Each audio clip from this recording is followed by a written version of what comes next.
We did even agree with the leader of majority as he went to move the motion that he was going to move it, and maybe at a later date, because he had now started delving into issues that will be discussed. And we did agree that he will move it. It has to be seconded. Then I'll propose the question and open the floor for discussion. So please, that's the guidance, and that's the direction that I'm giving leader of majority. Mr. Speaker, in my entire stay in this House for 2 terms, it may not be as many years as George, I have never seen anybody question any move of a motion, Mr. Speaker, on raising issues that will determine the decision that will be made on that motion. Never. Number 2, it's standard. Number 2, Mr. Speaker, I move so many motions in this House that come from the National Assembly by virtue of my office. And some of those motions we don't agree as a House. And during that motion, Mr. Speaker, I make it clear that the House will make a determination at the end. So, Mr. Speaker, please, let's not stifle debate because we have a straitjacket. Leader of majority, we are not doing Let it. me move the motion. Or move the motion. Correct, thank you. But stick to the rules. And Mr. Speaker, okay. Mr. Speaker, I don't want to lose my cool, but I want to say this. Everybody in this House, Mr. Speaker, will have the opportunity to vote where they will vote. But, Mr. Speaker, the thing that we cannot... What's your point of order, Senator Omogeni? So, how many point of order? Yeah, Mr. Speaker, I have tremendous respect for my learned friend, Senator Murkomen. But, Mr. Speaker, we are guided by our standing orders. And I think one of the cardinal rules is that when you are a senator on the floor, you should not become emotional. And we should not use language that is unparliamentary. Is the senator, in order to state that he's about to lose his cool, is he in order? Is he in order? Mr. Speaker, I don't know how people listen. I said I don't want to lose my cool. Yeah, you said that. Yes. So I didn't say that I'm about to lose my cool. To assist us make progress, thank you. Leader of majority, move the motion and leave the rest of the talking to a later time. The first thing, Mr. Speaker, based on the submissions of the County Assembly, is that this House will have to make this decision tonight in voting on the 3 issues. On an account of, Mr. Speaker, did the County Assembly meet the constitutional threshold when they impeached the governor? If, Mr. Speaker, they never met that threshold, then, Mr. Speaker, by virtue of lacking the relevant jurisdiction as a House, Mr. Speaker, there would be no ability for us to investigate the veracity of the issues, Mr. Speaker, therein, whether there was a gross violation of the Constitution, whether there was a corruption. Number 2, Mr. Speaker, is for us to put weight on the evidence and the documents submitted by the County Assembly. This House, Mr. Speaker, is making a decision that has great implication on our procedures and standards and processes and tradition. And, Mr. Speaker, when this House is making this determination, we already have a litany of jurisprudence that comes from the many cases, Mr. Speaker, that we have handled as a House.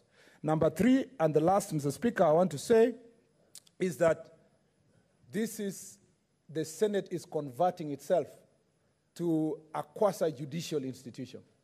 Mr. Speaker, whereas other decisions we make because of political consideration, it will be important that all the decisions we'll make today will be for posterity. For posterity because, Mr. Speaker, there are many judicial decisions related to impeachment.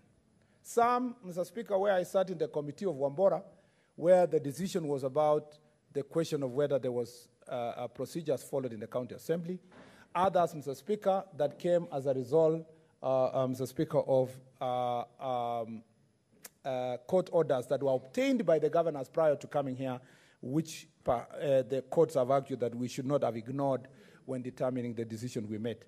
Mr. Speaker, the stakes are high. This is a county governor. This is about devolution. This is about, Mr. Speaker, the future of counties and devolution. I am happy to note that, Mr. Speaker, this House, in the 7 decisions they have made, Mr. Speaker, some have gone towards impeachment, some, Mr. Speaker, have not gone towards impeachment. What I like what the council of the county assembly said. The Senate is not on trial. It is not on trial. And in most cases, people have used the Senate is on trial to intimidate members to make decision one way or the other. I want to urge honorable senators that as we retreat to make the decision and determination on the matter that is before us, we all search our conscience, Mr. Speaker, look at the evidence, look at the persuasive arguments, Mr. Speaker, on both sides, and cast our vote, not just for now, but for posterity, Mr. Speaker. Mr. Speaker, this House in the past has risen to the occasion. And Mr. Speaker, I thought this was just a mere cliche, but I saw my predecessor, Senator Kindiki, use the same when he was moving this similar motion, Mr. Speaker, in relation to the impeachment of the governor of Nyeri. And he said, Mr. Speaker, it's up to us. It's up to us. If it fits, if it doesn't fit, you are quit, Mr. Speaker. This was a famous quote that was made by the courts in the case, the famous case of O.J. Simpson. That, Mr. Speaker, Mr. Speaker, it's up to us to make a decision. If it fits, Mr. Speaker, to the description, if the evidence leads to the conclusion, Mr. Speaker, that the charges can be confirmed, we confirm. If, Mr. Speaker, the charges and the evidence, Mr. Speaker, leads to a conclusion that, Mr. Speaker, we must acquit, we will acquit. And we will not have any, Mr. Speaker, apology to make to anybody, because we are doing this solemn duty in ultimate protection of the Constitution and ultimate protection of, Mr. Speaker, our duty as the Senate. We thank you, Mr. Speaker, and I'd like to call the Senate Minority Leader to respond, to reply. To second, Mr. Speaker. Mr. Speaker, I equally agree that the task that you have been given, and is a constitutional task and a statutory task, both in terms of the Constitution of Kenya and the County Governments Act. And therefore, I am fully in agreement, because the decision we are going to make is going to either affirm the elections that were held in the year 2017 for the position of governorship of Kiambu County government, or not to upset that decision that was made by the people of Kiambu. So it is a weighty decision, because the consequence of the decision that we're going to make is going to overturn the vote that the people of Kiambu made in 2017. But having said that, I want to remind the House that the County Assembly is a constitutional organ, is a constitutional body. It is not a statutory body, it is a constitutional body, just like the Senate. And I want to add, if you look at the County Government Act in relation to the composition of the county government, it says the county, that is Article 176, that there shall be a county government of each county consisting of the county assembly and the county executive. In the hierarchy of our constitutional architecture, it is the body that represents the people that is higher. Just like in the order of the Constitution, you find that, the parliament becomes, in the order of hierarchy in the Constitution, parliament comes before the executive, it comes before the judiciary. So when a constitutional body approaches another constitutional body, there is a legal principle that, the principle of comity, of harmonious relationship between one constitutional body and the other constitutional body. Now, Mr. Speaker, I want, in relation to specifically to the matters which have been brought to us, when Raila Odinga went to court in 2013, and in effect, he was questioning the conduct of the Independent Electoral and Boundaries Commission, how they conducted that election. The Supreme Court had this to say, and I want the Leader of the Majority to listen to this very carefully. In paragraph 196, you have read it, but you have not cited it in any court. Me, I have cited this section many times.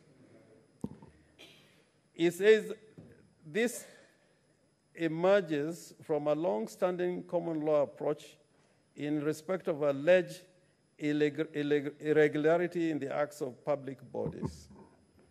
We are saying there was an irregularity in the county assembly. Now, the Supreme Court said for the legal principle to be applied is the following. Omnia praemuntur rit et solemniter es acta, which means all acts are presumed to have been done rightly and regularly. That's the principle of legality. So that when Senate makes a decision, before the contrary is proved, it is assumed that you have done the thing correctly. So that when the Senate enacts a law, there's a presumption of legality. So that when the county government, the county assembly of Kiambu makes a decision, there's a presumption of legality.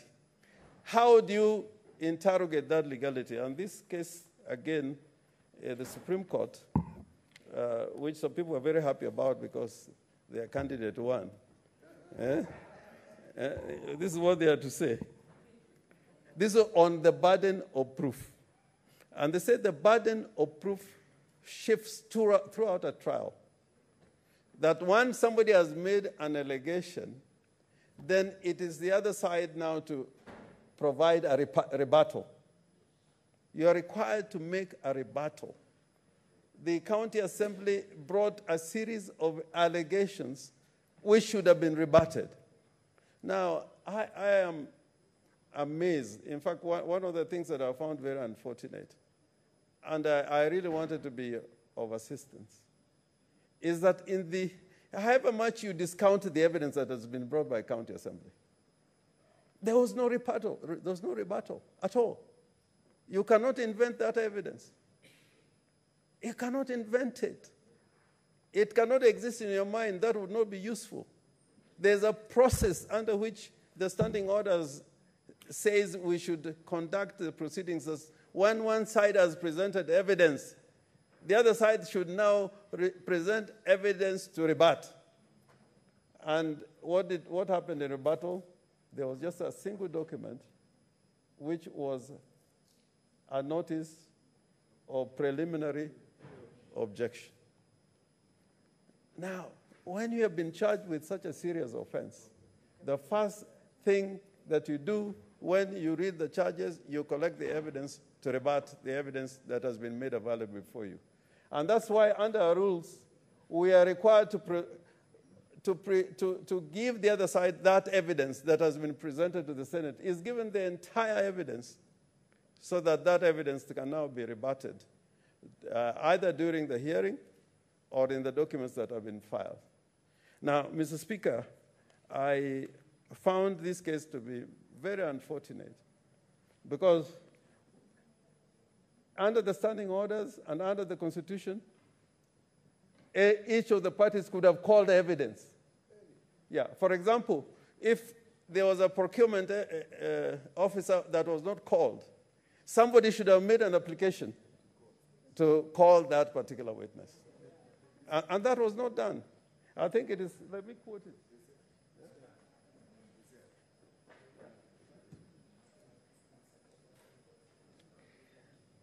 The Senate may, at the request of the county assembly or the governor, invite or summon any person to appear and give evidence before the Senate. That is standing order number 9, rule number 9. And it is there in the Constitution. So this is a very unfortunate case. Let me tell you, it's very unfortunate. Even me sitting there, I said, Governor Waititu has been done a little bit of dishonor. Because I think, in a way, he could have presented a case that would have made the threshold that is required. Just imagine, he had affidavits. It was like Raila Odinga. He was being told, you know, you have 960 pages, but they are not before the court. 960. And at that time, the majority leader was very happy with the ruling of the Supreme Court. Yeah? Yeah. Now today, he's got to sing another song. I know some people can be very happy being in Mombasa and being in Naivasha. You know, BBI, we support BBI in Mombasa, and in Naivasha you go, no. Here, you got to take a stand. You got to take a stand. And for posterity, and in accordance with the rules. So what I'm saying, Mr. Speaker, in support of this motion, that the Senate does not have a case to present, the Senate does not have a case to rebut. Us is to hear the evidence that has been brought before us. And I think the standing orders, I agree with Senator Wako and Senator Omugeni, we need to look at our standing orders. But if it was a presidential impeachment, the prosecution would have been the members of parliament who come before the Senate with the impeachment, the articles of impeachment, and prosecute the case. In this particular instance, the prosecution was being done by the county assembly and its lawyers. And we are sitting here listening to their case, and the other side also presented their case. So in terms of what has been brought before us, Mr. Speaker, I would just invite the Senate that we look at the individual charges. We look at the individual charges and find whether that threshold has been met.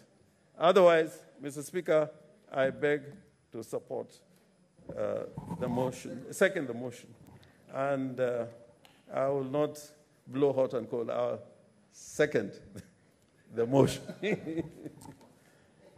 Honorable Senators, I now propose the question, which is that whereas pursuant to Article 181 of the Constitution and Section 33 of the County Government Act 2012, on 19th December 2019, the County Assembly of Kiambu approved a motion to remove from office by impeachment the Honorable Ferdinand Ndung'u Waititu Babayao, the Governor of Kiambu County.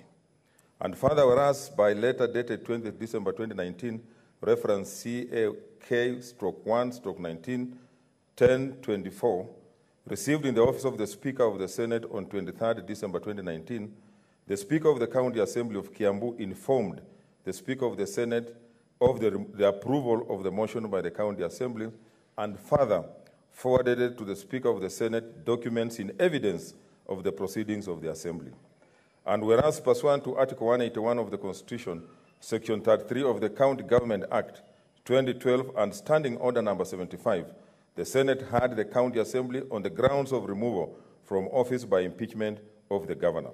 And further, whereas pursuant to Article 181 of the Constitution, Section 33 of the County Government Act 2012 and Standing Order Number 75, the Senate also had the Governor of Kiambu County on the grounds of removal from office by impeachment of the Governor.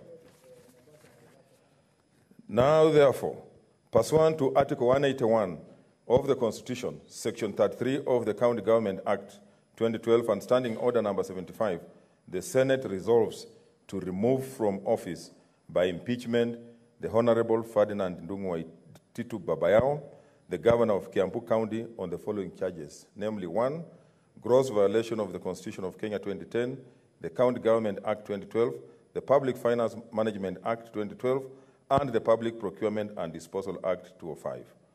2, crimes under the national law, and 3, abuse of office, gross misconduct. Senator, now I'll give a few, maybe 3 minutes, because there's a lot of interest for people to contribute to the motion. Senator Mutula Kilonzo Jr.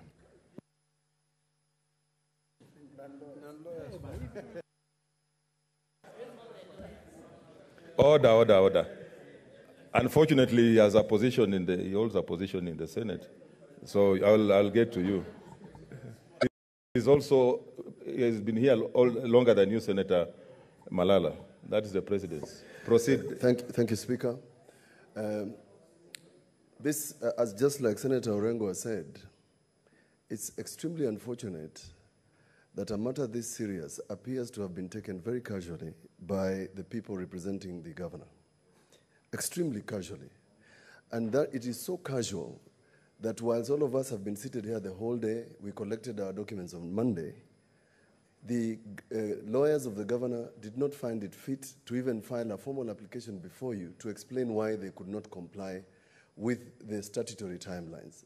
Mr. Speaker, even in a court of law, nobody would have allowed such an oral application. It's again very casual. Let me point another casual issue. Number 2, the Commissioner of Administrative Justice is a court under Section 27 of that Act. The Commission of Administrative Justice issues a ruling that is adverse to the governor. The governor ignores it, again, very casually, and tells us, since he has not been prosecuted, we should ignore. How are we supposed to ignore such issues? Mr. Speaker, that finding of Florence Kajuju is unchallenged. It's here, it's unchallenged. The law does not aid the indolent. It only aids the vigilant. Mr. Speaker, proof of public participation should have come here. The lawyers of the governor were seated in chamber on 19th of December. What is the date they submitted? 25th of January. Mr. Speaker, we are not here to assist them. We are here to follow the law. They didn't follow the law, and therefore they must await their fate. Question of quorum. I've looked at the standing orders, Mr. Speaker. The standing orders of Kiambu County have got a provision about how quorum is determined. Mr. Speaker, before we make a vote here, quorum is determined in advance, not at the end. So that question cannot even come here. In our rulings, both in the case of Wambora, in the Court of Appeal, they said we have no liberty to go behind the county assembly to interrogate. Mr. Speaker, under our standing orders, this letter that submitted this motion that gave jurisdiction to this Senate is a letter of a speaker. What they are saying is you impugn this letter. How do we do that without violating our own standing orders, Mr. Speaker? The question of time, the majority leader here is the one who summoned us. You have already made a finding. Mr. Speaker, that matter must rest. But there is one issue. For the first time since Chepkwony, there is a direct nexus between an allegation and a person. For the first time that we have done impeachments. And therefore, Waititu must await his fate. Thank you, Mr. Speaker. Senator Cheruiyot Haron. Thank you, Mr. Speaker. Mr. Speaker, I'll try and be, one, brief, but also logical and not legal. Because there is an attempt in this House to reduce every engagement to become a legal process so that you lock out the majority of the members who are not lawyers, and therefore reduce this to be a battleground of the legal brains only. And I see I have many supporters in that regard. Mr. Speaker, Mr. Speaker, when Speaker Eturo made a ruling allowing Governor Gachagua to bring additional evidence before this House, he asked a very simple question. Why are we here, senators? We are here to try and establish the truth. And it was in that decision that I want to form the basis of my argument. Let us be guided by logic and not just the law. Secondly, Mr. Speaker, we are being told that there is no evidence that was placed before us. But I ask a very simple but logical question, Mr. Speaker. Why do we bring witnesses before the Senate? Why do we even keep them under an oath? The gentleman who spoke on behalf of the county assembly was asked by the lawyer for the governor, are you sure that the numbers that were in that house, because you're the mover of the motion, met the prerequisite for a governor to be impeached? The Hansard bears me witness. He said he is sure of the numbers. What were the numbers? 56.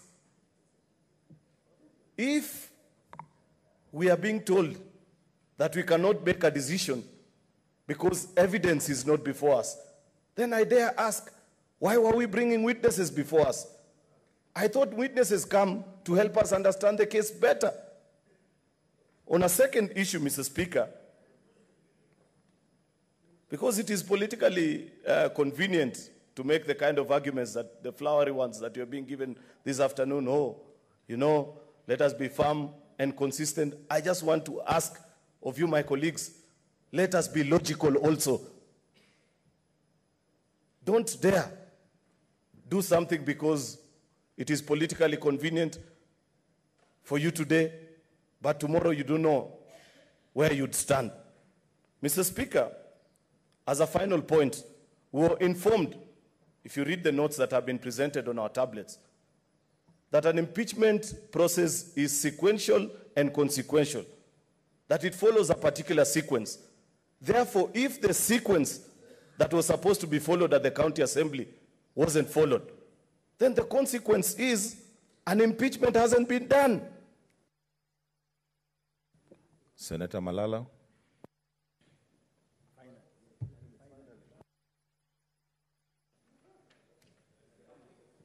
Thank you, Mr. Speaker.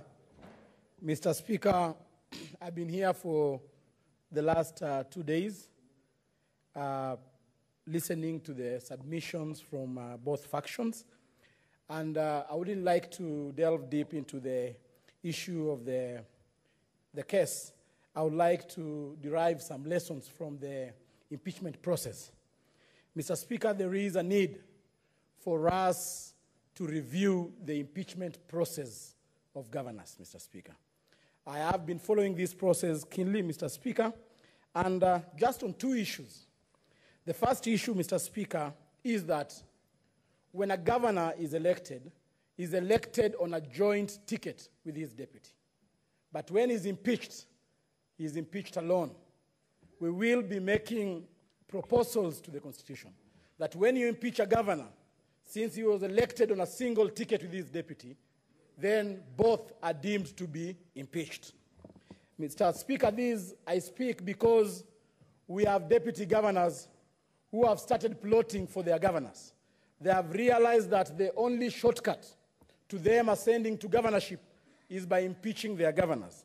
Mr. Speaker, it is important that we look into this matter more deeply. Second, Mr. Speaker, as I was following these debates, Mr. Speaker, I enjoyed the time the so learned friends were making deliberations and wanting to make sure that everything is legally right, Mr. Speaker. Mr. Speaker, we heard from the defense side, we heard from the county assembly side, making serious submissions, Mr. Speaker. But the sad bit about these submissions, Mr. Speaker, that the decision the Senate is going to make right now is not based on the submissions that these people have made, but is based on the political inclination that we have been whipped to vote, Mr. Speaker. And therefore, I shall be making submissions, Mr. Speaker, to review the Constitution so that when a matter such as the impeachment of a governor comes before the Senate, we form a quasi-judicial committee which will look into the matter more logically, come up with rulings and reasons as to why the said governor should be impeached. So I'm just looking at this thing. Lastly, Mr. Speaker, just 1 minute because I'm a leader. No. Order. I'm a leader. No, order, Senator Malala. I'm a leader. Order, members. Order. I must manage the time. Order, members. I must manage I don't want order. I'm not going to set a precedence by adding anybody time. We have a lot of interest. Let us hear everyone. Senator Kajwang Moses. Mr. Speaker, allow me to thank and congratulate the members of the County Assembly of Kiambu for bringing this matter to the Senate. You should not feel wrong. You should not suffer a crisis of confidence for having brought this matter to the Senate. Whether the Senate supports you or does not agree with you, this is a constitutional process that nobody should punish you for undertaking. I also want to thank the executive because they came before the Senate even though they did not appear before the Assembly. Mr. Speaker, my view is that impeachment is more about political responsibility and accountability rather than criminality and culpability. Those are issues that would be settled in the competent courts, in the High Court, all the way to the Supreme Court. But Mr. Speaker, there's a song that young people, our teenage sons and daughters, listen to today. It is a song about choices and consequences and the things we can live with or the things we cannot live with. Mr. Speaker, when you find time when we retire later on, please Google this song. It is called Pombe Sigara. The singer says that there are some things he can live with, but there are certain things that he cannot live without. Mr. Speaker, the laws, the standing orders do not allow me to do a rendition, but otherwise I would have told you the things he cannot live without. Mr. Speaker, I can live with some infractions of the PFM. Pending bills is a problem across all counties. The wage bill is a problem across all counties.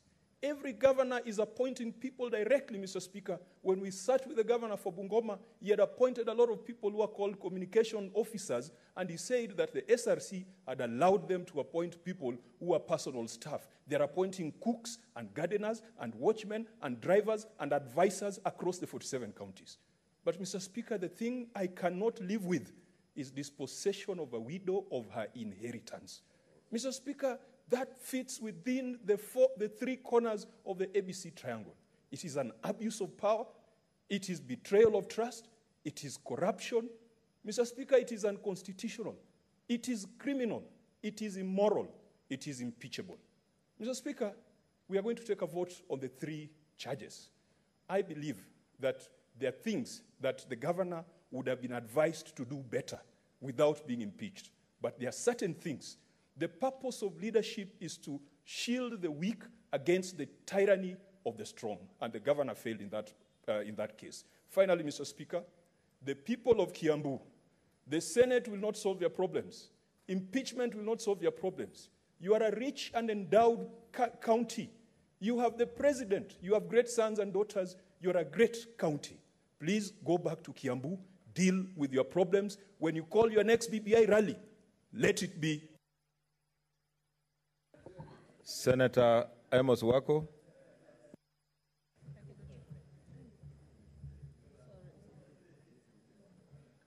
Thank you, Mr. Speaker. 3 points. One, it was alleged by one of the councils that this whole meeting is an illegality of the Senate. I want just to clarify that it is not an illegality, because, as was pointed out, when you come to the computation of time, the period between the first Thursday of December to the second Tuesday of February, we are not in session according to our standing orders. And because we are not in session, the provisions of the interpretation, the provisions of the Interpretation and General Provisions Act 57B apply. This relates to the computation of time. I'm just trying to really clarify that so that the public knows that we are properly constituted.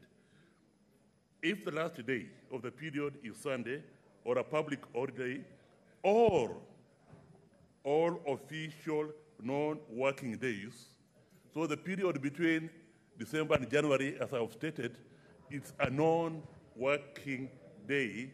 These are deemed to be excluded days from the computation of time under any act of law.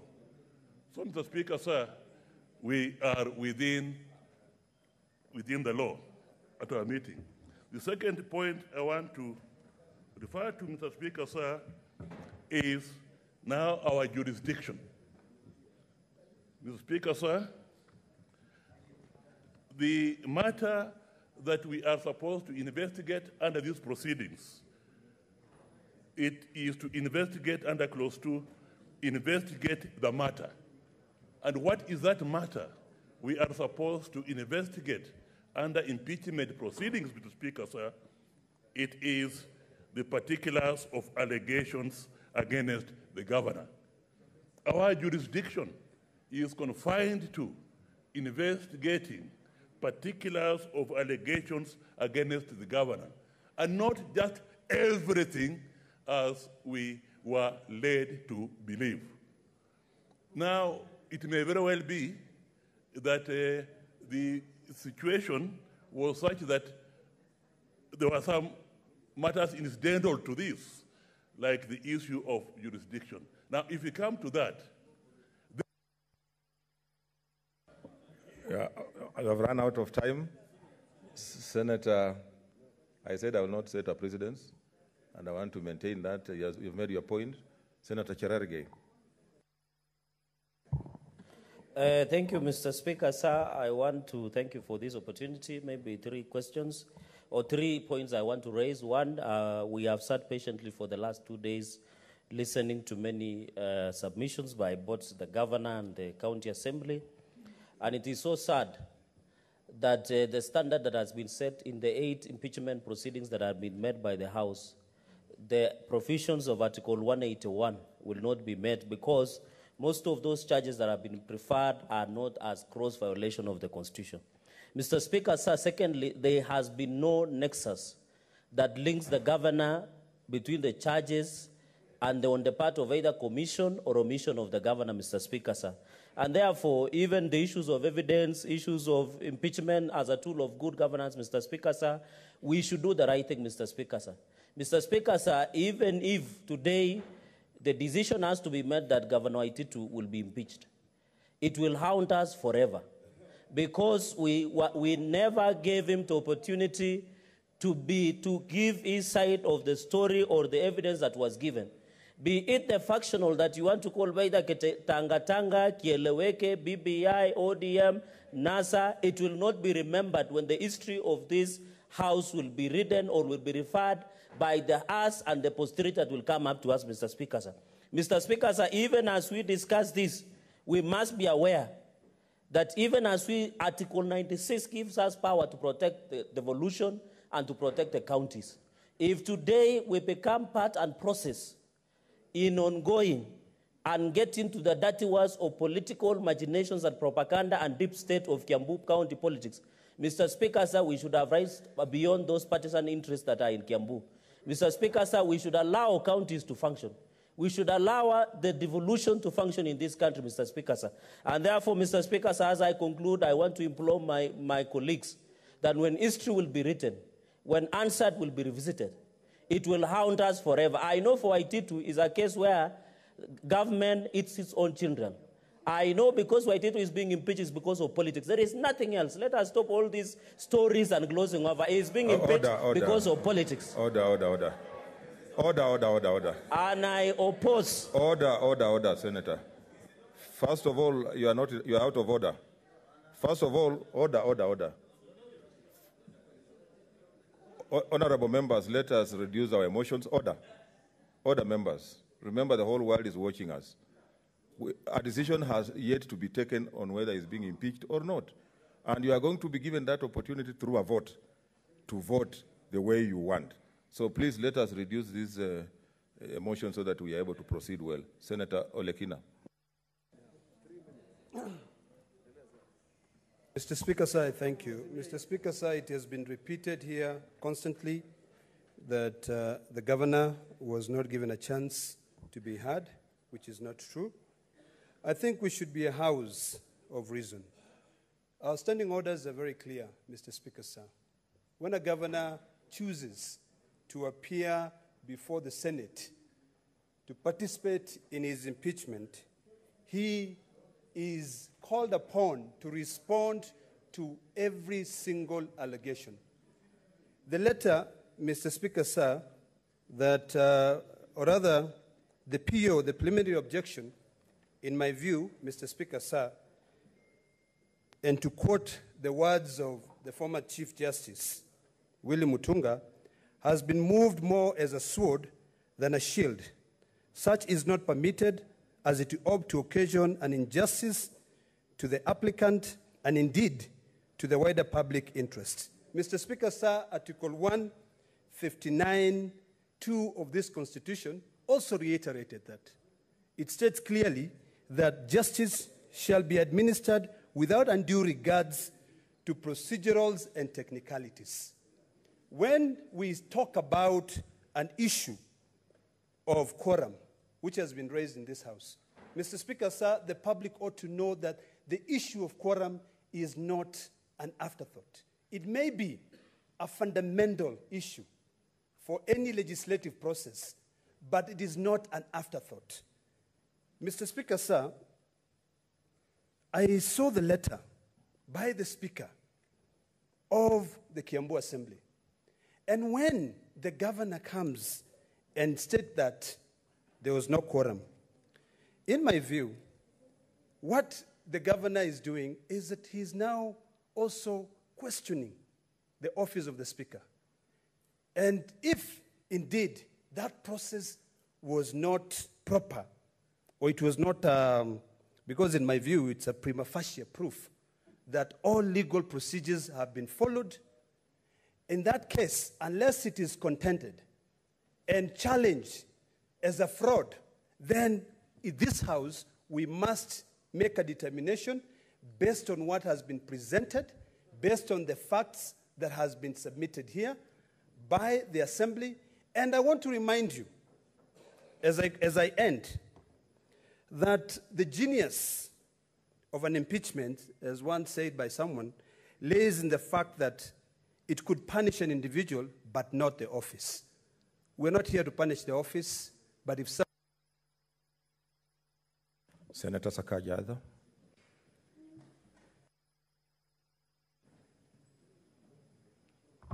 Thank you very much, Mr. Speaker. Mr. Speaker, yet again, throughout this trial, I've been representing members of the House who are not learned friends, but highly educated, and they make the majority of the House, because we have only 3 senior counsel. Mr. Speaker, I've been a senator for 2 years, 151 days, and 4 hours. And Mr. Speaker, in that period, this is the first time we've gone through such a process, and I'd like to commend senators for sitting through it, as well as the lawyers who represented both sides. Mr. Speaker, going very quickly, because I've heard what my colleagues have said in many words. We need to realize one thing, Mr. Speaker. There's been the argument that we are not thinking about the stakes in this case. Every side has brought its issues, and I'm glad that the County Assembly was represented and they brought their issues. Mr. Speaker, from my little understanding, when you file a preliminary objection, even in the court of law, you accompany it with your pleadings, with your witness statements, so that in case the PO is dismissed, you quickly go into trial. I feel very strongly that the governor actually has been misled by his legal team, and it's his choice. But if those issues were brought to us, Mr. Speaker, we'd have listened to it. Let it go down on record that Governor Ferdinand Waititu Babayao has had his right to be heard by the Senate. And we actually have heard him even in his closing statements. But Mr. Speaker, the stakes in this case is not about the career of an individual. Protecting devolution is not protecting an individual. The stakes are the lives of millions of residents of Kiambu. The stakes is not about somebody's family, etc. It is about all of those who could have either been disinherited from that plot of land, all of those who depend on a country that stands against corruption. The threshold that we have in the Constitution, Mr. Speaker, Article 181, it says very simply that if you have serious reasons to believe that that crime has been committed, Mr. Speaker, the threshold is above balance of probabilities and below reasonable doubt in a criminal case. And I think this House has been convinced. I'd like to urge senators. Senator Aaron has said that let us be logical. But beyond being logical, let us be ethical. It cannot be that we say, oh, this was not the wife because you've not brought a certificate. Mr. Speaker, we all know the First Lady of Kenya is Margaret Kenyatta. She's the wife of the President. Who has seen the wedding certificate? We all know the wife of Deputy President Ruto is Rachel. Have you seen the certificate? Let us not be legalistic, but let us be ethical, and let it be known. Let it be remembered. Senator Cherargei is saying that we will regret. Let it be remembered, let it go down in history, that the Senate of the Republic of Kenya, as you make your decision, has stood with Kenyans today and has made a decision that is right. Senator Susan Kihika.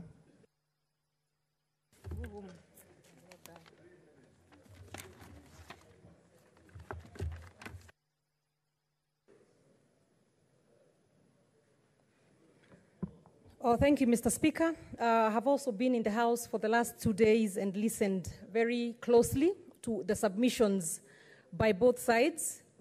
And Mr. Speaker, sir, I'm quite astounded when I hear senators talk about the process not being important. when they talk about that as Senate, we should probably, I guess what I'm hearing is that we should just be rubber stamps, and whatever is brought to us, we should not interrogate, we should not question the validity of the process, but just proceed with what is before us. Mr. Speaker, I disagree with that, and I believe that even in our standing orders, under the fifth schedule, number 2, the Senate shall in plenary investigate the matter and determine whether the particulars of the allegations against the governor have been substantiated. Mr. Speaker, from the evidence that I've had in the last 2 days, first of all, I would like, and I want the record to reflect, that we never got any evidence as to Senators, whether... let's consult in low tones. Mr. Speaker, we never got any evidence brought before the House, and it is not for us to provide it, nor is it for the governor to provide, as to whether the issue of quorum was ever addressed. We had the first speaker, the mover of the motion at the County Assembly, say that he was not sure whether the 62 out of 92, which is the 2/3, were in the House. So when we brought a motion here, when it's brought here and there is question as to whether the quorum was there, then I do not even believe we should have been able to proceed without that having been determined. The fact that it was ruled on today as opposed to yesterday, I also believe prejudiced the side of the governor. We also had some very serious contention that the governor was not given, his right to be heard was taken away. When his counsel went to the County Assembly and wanted to present the case on behalf of the governor or to respond, they were told from the evidence that came out here to just sit in the gallery with everybody else. So it's a miscarriage of justice, and I believe that due process must be followed. As the Senate, it is our job and it is our duty to make sure that the process was proper, and it is also our job to make sure that we interrogate the process. So everything else that comes after that is questionable because I believe that the process was not properly handled at the County Assembly level. However, regardless of the outcome of the Senate today, I am happy that we have the courts in this country that maybe work as the buffer at the end of the day, given the miscarriage of justice that I've just had here. The fact on the land issue, which has been brought as a very emotional issue, at the end of the day, we are not supposed to deal with emotions. We are supposed to get raw facts and evidence. They were short on that, but they really did stoke our emotions. So we never saw any affidavits from the widow. She was never brought forward. So to me, that evidence has not been substantiated. And because it has not been, then I would not vote. Senator Linturi. Yeah, thank you, Mr. Speaker. Mr. Speaker, I will be very brief. And since most of the speakers have agreed or alluded to the fact that this being quasi-judicial, Mr. Speaker, I want to basically say that in the proceedings, we are not really bound by the strict rules of evidence. And Mr. Speaker, when we are determining this matter, what we are being called upon to do in the absence of this evidence, or on the absence of evidence before us, is that basically we are going to determine on this matter by having failed to admit evidence on the basis of a technicality, which in my view is a violation of Article 159, sub-Article 2 of the Constitution of this Republic. Mr. Speaker, the matter that we are deciding on is very weighty. The election of a governor, the office of a governor, Mr. Speaker, the authority under which he acts, is through the donation by the people of this republic. And Mr. Speaker, that being the case, one of the questions that I would beg the members of this House to think and answer by way of their conscience when voting is whether a county assembly composed of 57 members, the senators, 47 people, because those are the delegations that have authority and power to vote on such an important motion, is whether, Mr. Speaker, it will be fair, whether it's constitutional, whether it is right to oust the power of the people of Kiambu who decided to elect Governor Waititu as their governor, whether that authority from them can be ousted by a number of people of less than 100. Mr. Speaker, I am persuaded to believe that recognizing the prevailing circumstances under which the governor was required to collect that information and bring it before us, And having explained himself by the virtue of the fact that he was banned from office, and having failed to get, in my view, the county assembly, having failed to substantiate the matters, this matter is going to be decided on the basis as if it is not defendant, though I'm not convinced that there is substantive evidence that requires, or that has made the threshold of him being kicked out of office. And for that matter, Mr. Speaker, when there is doubt, my view is that that benefit of doubt should be to the benefit of the Governor Waititu. Mr. Speaker, I am very, very, very reluctant, and it's with a lot of pain that this is happening. It is happening, and I do not want to cast aspersions on anybody, but this being a political process, we can. Thank you, Mr. Speaker.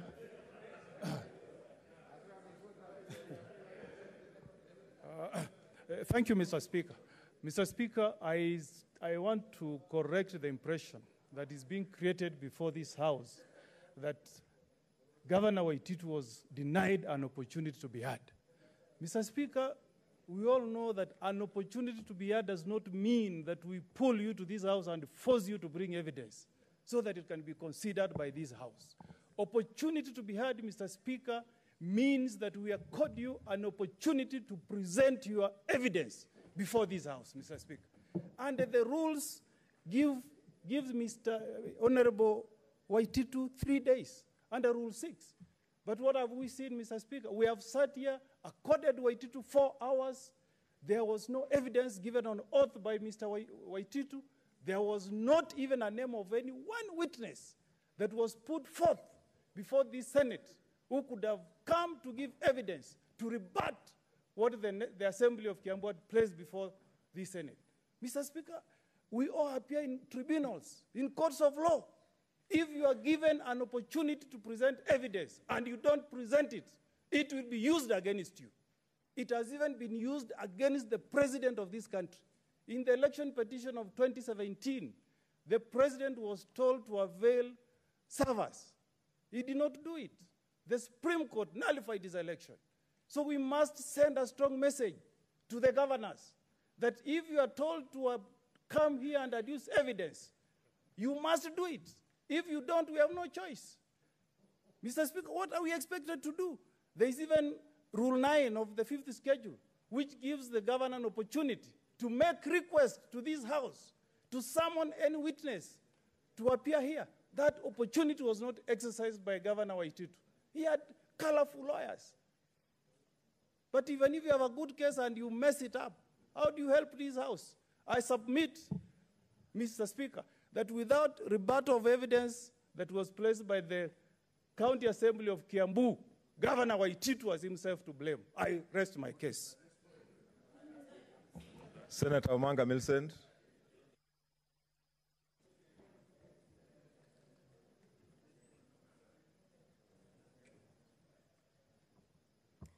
Mr. Speaker, I would say it's a very sad day in this country as I see my colleagues' debates. Because, Mr. Speaker, this is a house of record. And it's a house of uniformity, consistency, and I would say standards. Mr. Speaker, when we had, I would use Governor Gachagwa's case, the governor of Nyeri County, because it's the only case, when I look back, which came to plenary. And the way the case was treated, Mr. Speaker, is very different from the way the case of Mr. Waititu, the governor of Kiambu, has been treated.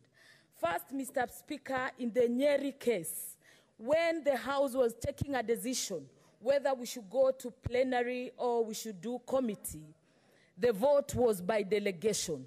But this one for Kiambu, it was different. Everyone had to vote because already people had taken their different political persuasion. The same case of Governor Gachagua, Mr. Speaker, this House was able to admit evidence after the time which was given. So, Mr. Speaker, I ask myself, and some of us who are new legislators in this House, I'm wondering, is it case by case that some governors who come here, the evidence can be admitted whatever time, but some other governors, because I don't know what it is, the evidence cannot be admitted. Another thing, Mr. Speaker, I'll say, the issue of quorum and the threshold.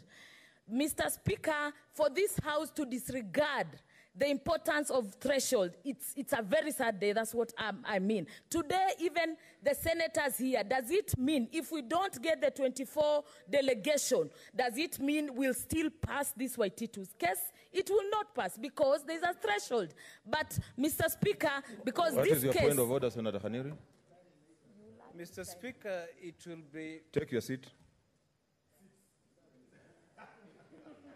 Mr. Speaker, it will be very wrong if the statements that have been made by Senator Omanga goes unchallenged and they remain on the Hansard. Because she has clearly stated that this House disregarded the issue of threshold. Mr. Speaker, it is my submission that no evidence was put on the table here to prove to us that the County Assembly of Kiambu did not meet the threshold. So is she in order, Mr. Speaker, because she is imputing improper motives on this House? Okay, I'll add you half a minute. Mr. Speaker, that's a debate altogether for another day. But I would say again, Mr. Speaker, the Deputy Minority Leader, whip of this House, was on television yesterday morning anticipating debate that we are sending the governor home. I'm asking you, Mr. Speaker, because already this is a leadership of the House. And already then I don't see the point where the governor was appearing in this House because the leadership had already given direction that we are sending the governor home. Order. I did give direction that I was going to give a ruling on this matter later. So why you are becoming very emotional and sensational? We don't need that drama. Please compose yourself and conclude your issue.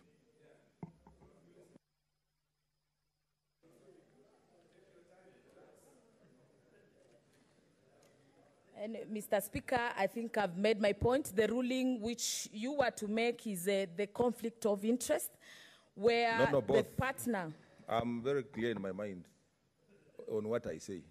Proceed. Mr. Speaker, I would say, with the precedents this House is setting today, it means in the county assemblies, 10 MCAs will be sitting somewhere, impeach a governor. They come to this House, and because most of us are arguing that we have no way of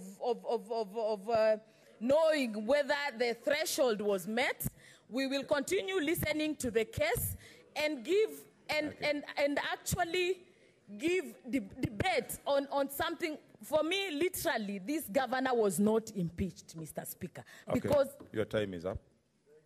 Thank you, Senator Moses Wetangula.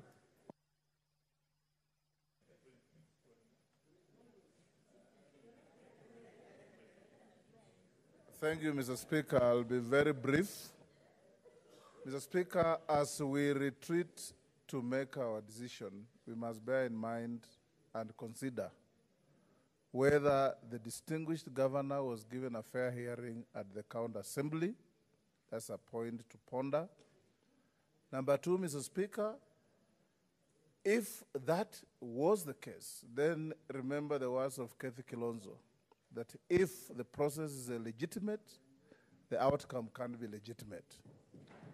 The Speaker, number two, I think the office of the Senate in cases such as this must also be helpful to the public.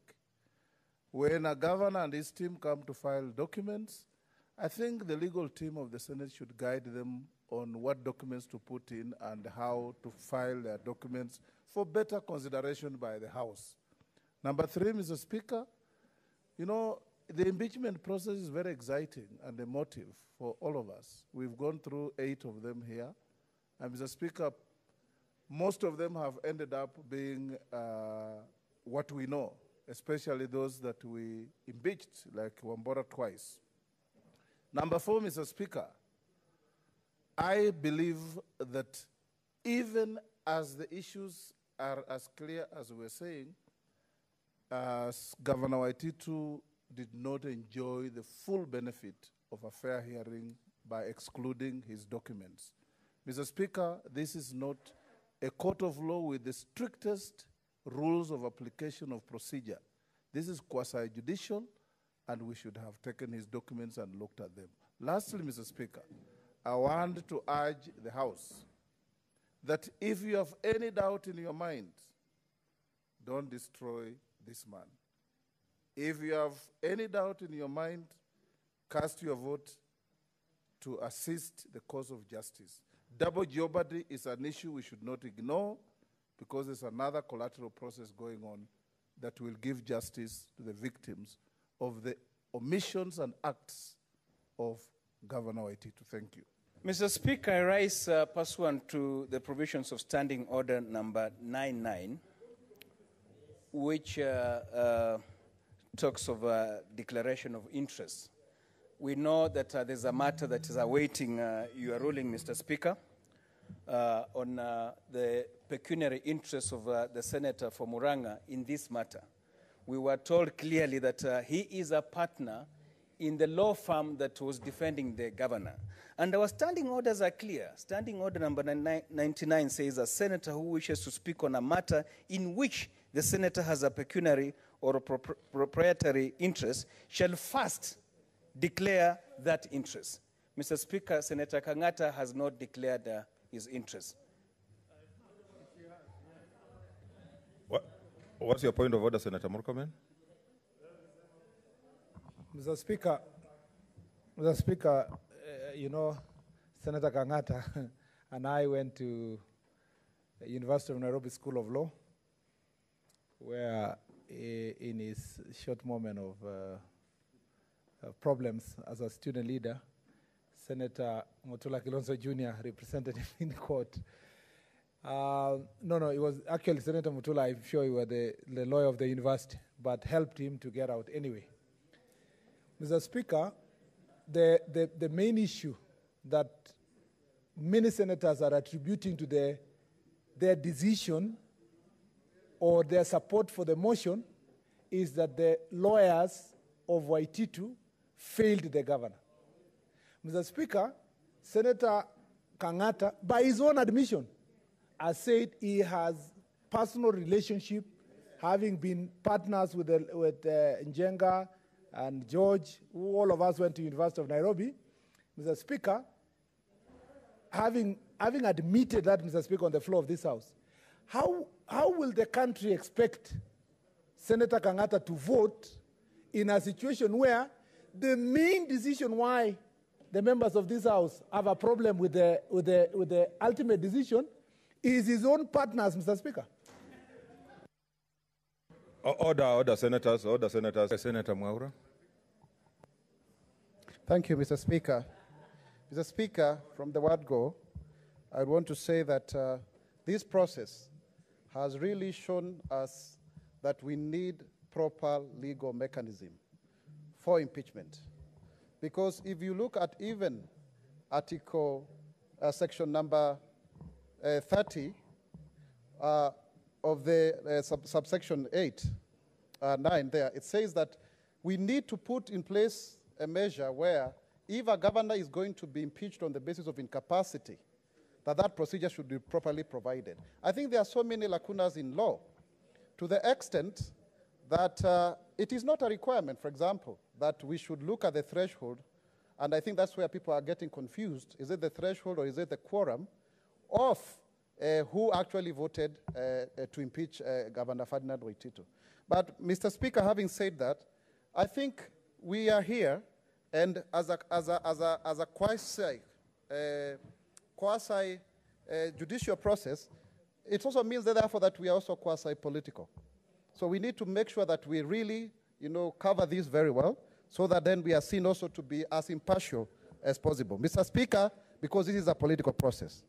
But having also noted that concern is that, Mr. Speaker, when you look at the way the lawyers presented themselves, I think they were coming to stop this impeachment under preliminary objections. And that is why they actually disadvantaged Governor Ferdinand Waititu. Because when we voted in the morning, and that is what Governor Waititu was alluding to, 27 against 11, not to admit evidence, then there was no case, because he spent a lot of hours fumbling about 4 points of law, about whether there was a quorum, for me it's threshold, about whether we were properly constituted as Senate, and then other issues to do with the general evidence issues. So, Mr. Speaker, what I want to tell this Senate is that this matter is germane. The roads that are being said, some of them were constructed 2 years later, they are potholes. The people of Kiambu want justice. And there is a quagmire in the leadership of Kiambu County. This Senate is called upon to make a determination not to save an individual, but to ensure that service delivery is actually guaranteed to the people of Kiambu. Why? Because you have a governor who is out of office. You have a deputy governor who does not have full powers. Who is suffering here? It's about the people. And remember, the reason why we are here is because Governor Waititu was actually charged before a court of law. And the charges are as severe as has been demonstrated, even if we are not supposed to canvass these matters because they are before the court of law. So I think, Mr. Speaker, the role of the Senate is actually not to sanitize governors. Finally, Senator Wamatangi.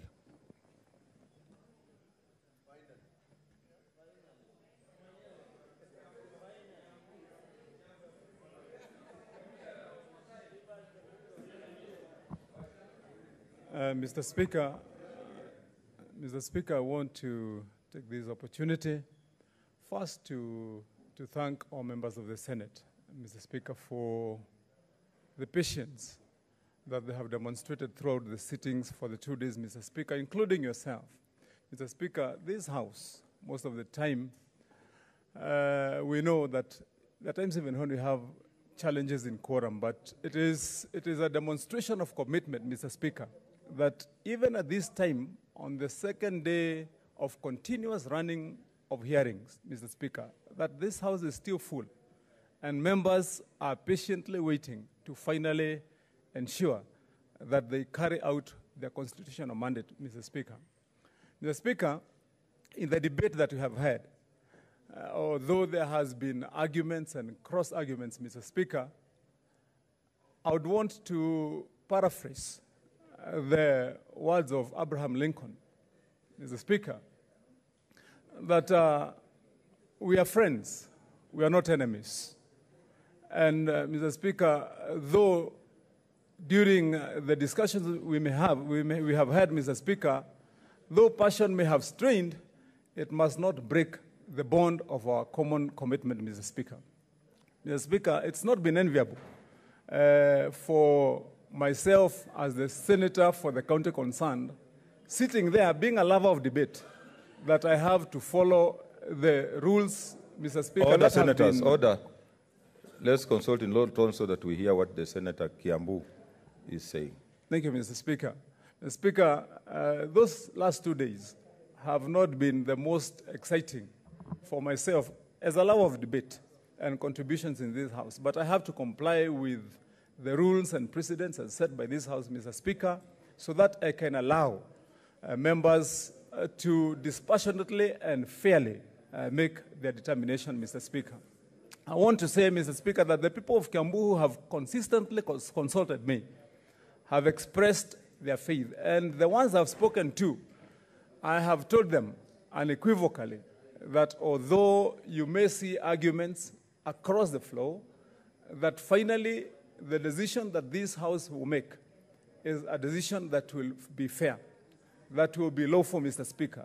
And I want to say, on behalf of my people of Kiambu, that the decision that this House will take will bind us, Mr. Speaker. We shall honor that decision, Mr. Speaker, and we will know that it is a decision that has been made fairly by this House, Mr. Speaker. So, Mr. Speaker, I want to urge, because our county has been in limbo, that the decision be taken by going to a vote so that we can now start to serve the people of Kiambu, whichever way, Mr. Speaker, that we are going to decide this matter I thank all the senators. I thank you, Mr. Speaker, and all that have participated in this process, Mr. Speaker. Thank you. Thank you so much, Senator Kimani Wamatangi. Now, before I call the mover to reply, I want to give 2 minutes to Senator Kangata and Mwaura, because allegations have been made here, to have your comment on what has been said. Then that will enable me to make a decision. Yeah, thank you, Mr. Speaker. Mr. Speaker, on the allegation that I went on a media station and then I issued a prejudicial statement, let me say it is not true. I never went to a TV or a radio station and made such prejudicial statement. What I did, Mr. Speaker, and I admit, I did put a tweet, but the way I put it, I was very careful. I did not put any prejudicial statement. I am aware if I was to do that, it can have a negative impact on the dignity, the independence, impartiality of this honorable House. Mr. Speaker, I want to put it on record. I'm a believer in the rule of law. I'm a believer in Senate as an independent and a strong institution whose work is to oversight the counties. So therefore, Mr. Speaker, what happens, it was taken out of context by the actual media station, which then circulated that one. For me, I strongly believe whatever decision that you are going to make will be independent, will be fair, will be impartial, and we are going to deliver justice to the people of Kiambu. Thank you, Mr. Speaker. Senator Mwaura.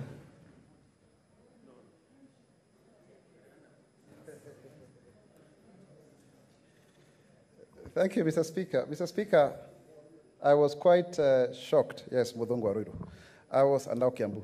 I was quite shocked to hear the governor of Kiambu, Ferdinand Waititu, actually read my tweet as part of his concluding observations. And why so? Because this tweet, yes, I did it. I did it, yes. I don't want to say I didn't do it. I did it. And I did it after we had voted not to accept his evidence. I think from what he submitted, it looked like he thought I was already judging that now the case is closed. No. It was about that admissibility of evidence. But also at the same time, Mr. Speaker, I am on record. It's not a matter of public conjecture that for me, I have opposed Governor Waititu. That's the truth. I do not agree with him. I do not agree in the manner in which he has conducted himself as the governor of Kiambu. I stand with the people of Kiambu, and so I cannot withdraw my opinion of him. However, that does not preempt. That statement is not preemptive of the decision of this August House. In any case, we vote as a delegation, and Senator Wamatangi is here to vote. So really, for me, that was a comment made out of a fact that we had voted, but also a political statement. Mr. Speaker, I submit.